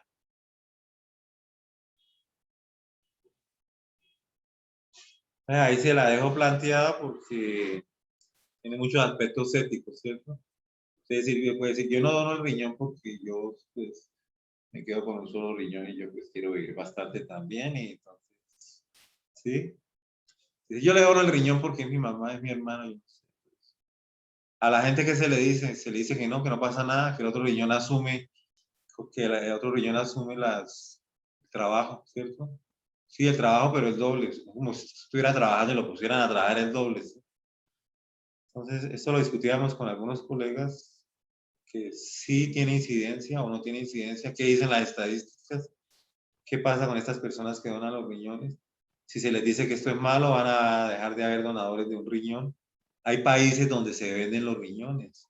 O sea, usted es muy pobre y dice, bueno, yo vendo este riñón en $5.000. Hacer todo el proceso y trasplantarlo vale $20.000. Yo lo vendo y aquí lo mandan a Londres, donde hay un señor muy importante, un gerente de una compañía que está en diálisis. Por los computadores saben por el complejo de histocompatibilidad que ese riñón le sirve a ese señor. Cogen el señor, lo operan, lo mandan en el avión, en nitrógeno líquido, lo tienen listo allá, lo otro abierto para ponérselo y ¡plá! Cerraron, le prendió el riñón. Qué lindo, no más diálisis, nuevamente orinaditas, normal, empieza a valorar uno, ¿no? Lo que esté de un riñón, ¿no? Muchas veces. Bueno, ¿alguna pregunta o dejamos ya ahí?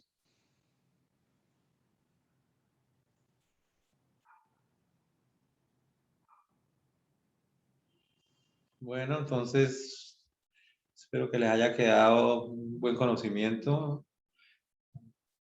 Subiré la grabación. Nos veremos en otra ocasión. Entonces, tengan un feliz almuerzo. Bye, bye. Chao, profe.